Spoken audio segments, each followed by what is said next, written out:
Good evening. Ang ating gagawin ngayon ay ginataang tulingan. Ito yung ating ingredients ng ginataang tulingan. Itong pichay, loya, at saka sili.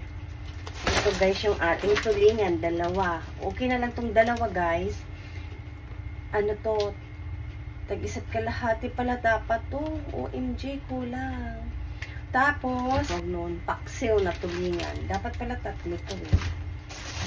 Ito yun guys. Oh, yan. Paksiw at saka ginataang tulingan. Yan, tatlo ang aking kinuha guys. Kasi hatiin ko, tag-isa't kalahati to guys ang aking lulutuin. Haluan tayo ng mantika para prito natin yung ating isda.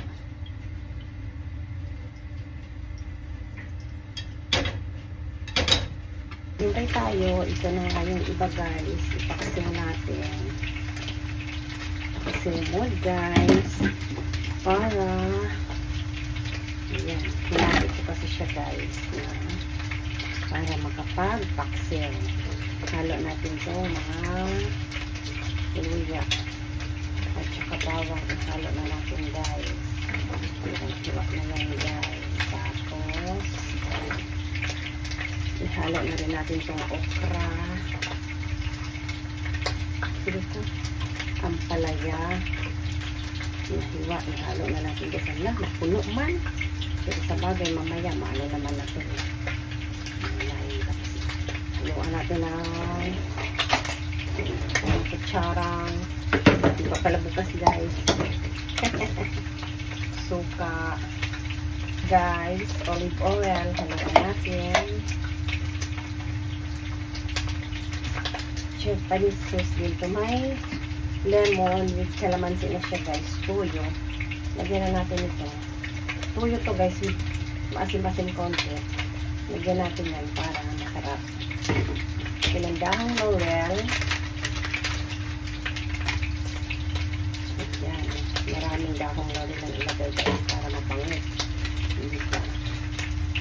Tapos ito na guys. All in one magic sarap na guys. Yan yung ating paksiw guys. Basta lang yung takip nito. Ito naman, ipainitan na natin na ano lang ito. Konti lang talaga ang ano ito. Dito lahat. Tapos balik ka rin na natin ito guys. Ito siya guys. Okay, sino? Kung talagang ayaw ko, pag ganito, ganyan. Yan na oh. Okay na yan guys. Pagin na. Okay. Mahirap din naman kung pagin na kagin. Wala na siyang masyadong. Prepare tayo ng fry pan at ang bigas Bombay guys. Nakalimutan ko dito sa aking paksiw. Late na. Mabuti na alala ko dahil dito sa aking ito nga pala yung aking inano. Maraming luya guys para hindi talaga malangsa. Luya, bawang, sibuyas. Lagyan na natin ng mantika. Konting mantika lang guys. Konti lang talaga. Ayan guys. Luya, isabay na natin guys. Para isahang ano lang yan guys. Ayan. Ayan guys. Isahang gisa lang guys. Sasanahin natin konti. Ay, mag-slice pa pala ako ng ito pala guys, ito palang una kong gamitin na coconut. Kasi pag kulang ito mamaya, yung powder na ang aking gagamitin. Powder coconut. Kasi pag minsan kulang itong isang kanin. So yan ako. Bango guys!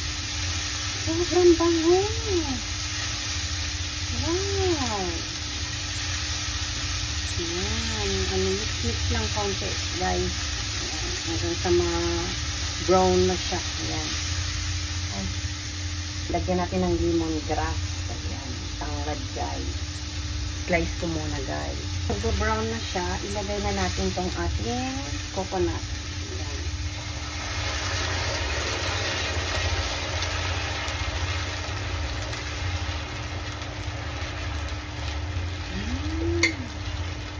para para malasang-lasa siya guys, ihalo na natin yung ating isda. Halo na natin para lasang-lasang ginataan talaga siya guys. Kailangan siya kuluan dyan.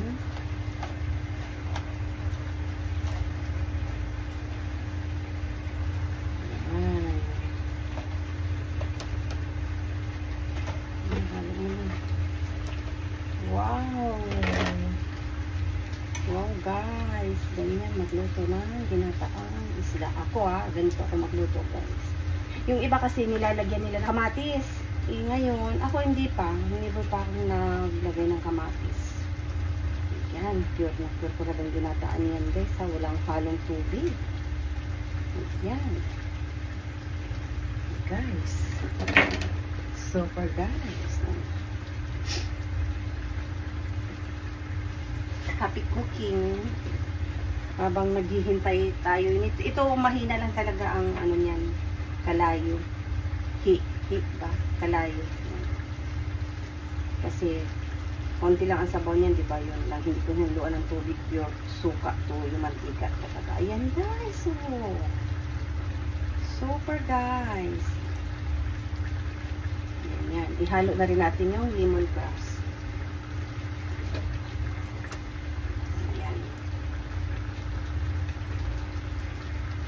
Tapos haluan na natin ng pepper. Ito. Black pepper pala guys. Haluan na natin para mabango siya guys.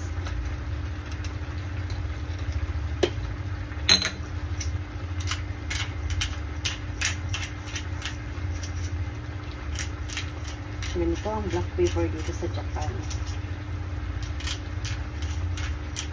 Ako hindi na ako mag-aasin nito guys kasi nga mayroon na akong magic sarap na nilalagay. Ayan.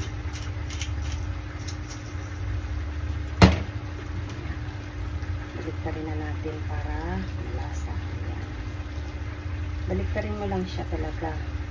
Kahit tumukulo-kulo na yan, baliktarin mo lang para absorb na talaga yung gata. Para pagkain mo ng isda, lasang-lasang ginataan natin guys. Natin guys, kung ano lang nangyari. Wow! Ganito na siya guys.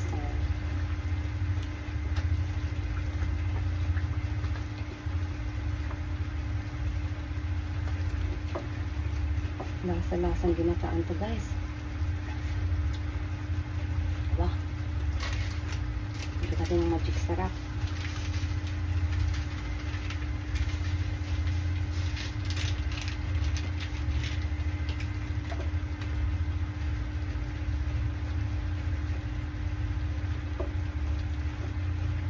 Halo na rin natin yung ating gulay. Guys.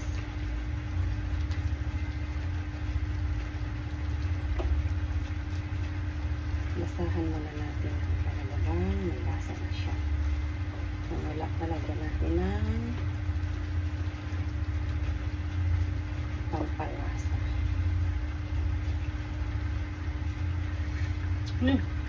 Wow! Wow guys, ito na yung gulay natin. Ihalo na natin yung ito at saka pichay. Pichay talagang masarap nito ihalo. Yan. Wow. Dalawang ano yan guys, pichay tapos itong siling labo. Ayan, ito ba yun? Ano ba yung mahabang sili guys? Ang tawag yun hindi naman kasi ako masyadong mag-ano yan. Hindi naman siya labuyo. Labuyo ba yan? Hindi masyadong nahalo guys. Hindi masyadong nahiwa. O diba ang cute? Oh, grabe. Ang sarap guys. Sobra. Ayan. Takpan na natin. Para ma-absorb na yung gulay. Kahit half cook lang masarap yan. Ayan. Ready to eat na ang ating pinakpain. Ayan na guys. Lagay na natin sa lagayan. Oh, saan ka pa? Wow! Maraming sabaw. Ito yung pakso guys. Ang daming sahog. yung paksiw ko guys. Hindi ko man to maubos lahat. Pang ilang araw ko rin tong uulamin guys.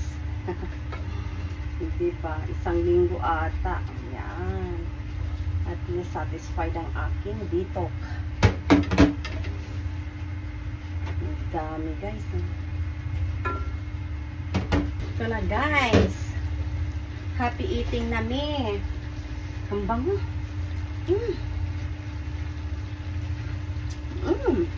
Grabe guys. Sobra. Ayan. Dik tayo. Guhang ito yo. Ayan guys. Hindi pa. Hindi sama. Doon sana nani kang gaiter no. Wala siya sa mood guys. Kagigising lang. Kasi anong oras na siya nakauwi kagabi. Kaya ayan. Alas sa mood.